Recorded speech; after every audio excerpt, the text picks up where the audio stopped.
आप सभी को मेरा नमस्कार। आज इस वीडियो में हम बात करेंगे हाउ टू रीड एनसीईआरटीज। नहीं, ये सवाल हमने क्यों चुना है आज की विषय पर? ये सवाल इसलिए है कि बहुत सारे एस्पिरेंट्स जब तैयारी शुरू करना चाहते हैं या तैयारी जब शुरुआत के फेजेस में होते हैं, उनको उनके मन में ये सवाल आती है कि हम कहाँ से शुरू करें। तो बहुत ओवियस सा और बहुत ही कॉमन आंसर जो आपको मिलेगी, सब लोग यही बोलते हैं, टॉपर से लेके सारे लोग यही बोलते हैं कि एनसीईआरटीज पढ़नी चाहिए। एनसीईआरटीज को हम फाउंडेशन मानते हैं, बेसिक्स मानते हैं और शुरुआत यहीं से होनी चाहिए। बट इससे आगे जब बढ़ते हैं, हम एनसीईआरटी पढ़ना शुरू करते हैं, सवाल और एक भी आती है आगे कि इसको कैसे पढ़ा जाए। कई सारी एनसीईआरटीज है क्लास 6 से लेके क्लास 12 तक, इसको पढ़ा कैसे जाए वो आज हम डिस्कस करेंगे, क्योंकि वो सवाल सबके मन में आती है।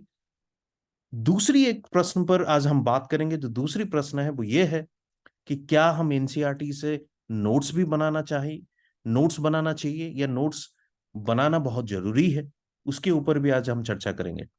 तो चलिए पहली सवाल पर आते हैं कि कैसे पढ़नी चाहिए।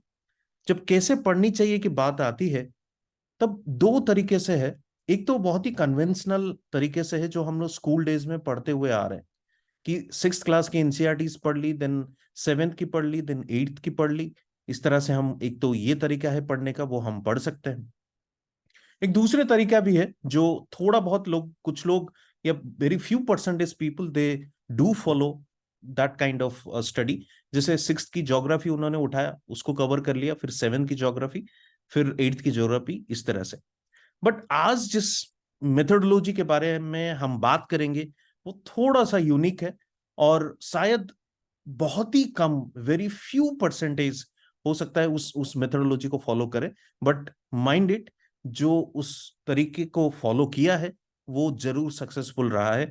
इस इसकी गारंटी आप पूछ सकते हो लोगों से। जो लोग क्वालिफाई कर रहे हैं वो कैसे कर रहे हैं, उनके अप्रोच कैसे रही है एनसीईआरटीज को पढ़ने का। चलिए बात करते हैं वो जो दूसरी तरीका क्या है।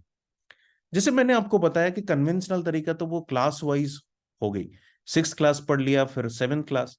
पर जो दूसरी तरीका है जो हमारे लिए इंपॉर्टेंट है, जो एक एस्पिरेंट जो सिविल सर्विस आईएएस बनने की जो ख्वाब देख रहा है, उसके लिए जो इंपॉर्टेंट है वो ये है कि आप टॉपिक वाइज पढ़ना चालू करिए। टॉपिक वाइज कैसे? जैसे आपकी स्क्रीन पर राइट साइड में एक जो है एयर, चैप्टर 4 एयर करके, ये मैंने क्लास 7 एनसीईआरटी ज्योग्राफी वाले बुक से उठाया है। और जो लेफ्ट साइड में है वो आपके क्लास 11 प्रिंसिपल ऑफ ज्योग्राफी वाले चैप्टर में है। अब देखिए इसमें सिमिलरिटी क्या है, दोनों एक ही चैप्टर के बारे में बात कर रहे हैं। दोनों जो चैप्टर है वो एटमॉस्फेयर के ऊपर है। तो मेरी ऑब्जेक्टिव या मेरी जो मेथोडोलॉजी, मैंने आपको ये कहना चाह रहा हूं कि आप एटमॉस्फेयर को यदि पढ़ना चाह रहे हो, एटमॉस्फेयर यदि टॉपिक आपने लिया है, तो पहले सेवेंथ क्लास से एटमॉस्फेयर कंप्लीट करिए, फिर आप 11th क्लास के प्रिंसिपल ऑफ ज्योग्राफी में भी उसको कंप्लीट करिए।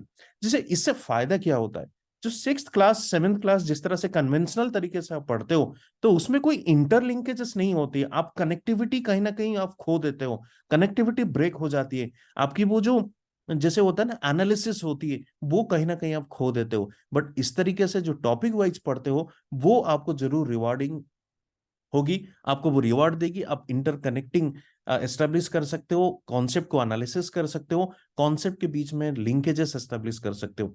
देखिए एक प्रूवन फैक्ट है, मैं आपको बता रहा हूँ। जो क्लास एनसीईआरटी, जो एनसीईआरटी की जो किताबें हैं, वो स्कूल बच्चों के लिए लिखा गया है। तो जैसे जैसे क्लास ऊपर क्लास या क्लास में आप आगे बढ़ोगे, सिक्स से सेवन एट नाइन, वैसे वैसे कॉन्सेप्ट्स की जो डेप्थ है वो बढ़ती जाती है। तो हमें जो चाहिए वो आपको तभी मिलेगी जब आप क्लास वाइज टॉपिक कवर करोगे। कि जैसे मान लीजिए एटमॉस्फेयर जो सेवेंथ क्लास में होगी, बहुत ही बेसिक अंडरस्टैंडिंग होगी कि बहुत छोटे छोटे कॉन्सेप्ट उन्होंने डिफाइन किए होंगे, बट बहुत ज्यादा डेप्थ में वो नहीं गए होंगे, वो एनालिसिस नहीं हुआ होगा। बट जब आप 11th क्लास की ज्योग्राफी पढ़ना शुरू करोगे, वो एनालिसिस आपको मिलेगी, वो डेप्थ आपको मिलेगी। तो ये एक तरीका है जिसमें आप कर सकते हो। देखिए सिर्फ ज्योग्राफी नहीं, आप उसको हिस्ट्री में उठा के देखिए, आप उसको इकोनॉमी में भी यूज कर सकते हो।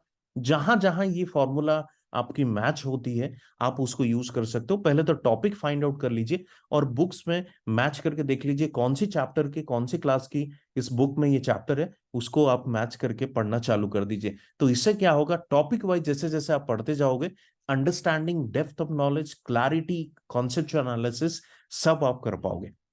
एक तो ये सवाल जो थी वो मैंने आपके सामने एक्सप्लेन कर दिया, आपको बता दिया। दूसरा एक महत्वपूर्ण सवाल ये आती है कि क्या हम नोट्स बनाएं? Is it necessary to make notes from NCERTs? मेरी ये सवाल है नहीं, नो। इसलिए क्योंकि आप यदि एनसीईआरटीज को नोट्स बनाने बैठोगे तो शायद एक किताब या दो किताब आप लिखने बैठोगे। तो एनसीईआरटीज को सबसे अच्छे तरीका या अच्छा तरीका क्या है? आप सिंपली क्या कर सकते हो, उसी किताब में बुकमार्क कर सकते हो, आप हाईलाइट कर सकते हो, चीट कोड यूज कर सकते हो, स्टिकी नोट्स यूज कर सकते हो। जैसे जैसे आप उस किताब को विजिट करो, आप उसको बार बार देख सकते हो, पढ़ सकते हो। देखिए, और एक बात इसमें बहुत ही महत्वपूर्ण बात यह आती है कि 6 से 10 क्लास तक जो किताबें हैं, 6 to 10th क्लास तक, उसको बार बार रिविजन करने की जरूरत नहीं है। एक या मैक्सिमम 2 बार यदि आप पढ़ लेते हो, कॉन्सेप्ट्स क्लैरिटी आ जाती है, उसको बार बार पढ़ने की जरूरत नहीं है। जो बार बार पढ़ने की जरूरत है, जो रिवीजन करने की जरूरत है, वो आप 11th-12th क्लास की आती है। जैसे मैक्रो इकोनॉमी एनसीईआरटीज के हो गए, जैसे इंडियन इकोनॉमिक डेवलपमेंट के हो गए, जैसे आपके पास ज्योग्राफी के प्रिंसिपल ज्योग्राफी हो गई। तो ये सारे किताब है, आप यदि मल्टीपल रिविजन दे देते हो तो एक बार आपके दिमाग में वो कॉन्सेप्ट बैठ जाती है, तो आगे कुछ भी उसके अपर लेवल की चीजें आए, आप इजीली उसको एनालाइज कर सकते हो, लिंक कर सकते हो। ठीक है, तो नोट्स बनाने की जरूरत नहीं है। और मल्टीपल रिवीजन जो देनी है वो आपको 11th और 12th क्लास की देनी है। 6 से 10 क्लास तक की रिवीजन बार बार करने की जरूरत नहीं है। एक या मैक्सिमम 2 बार पढ़ के उसको रख लो।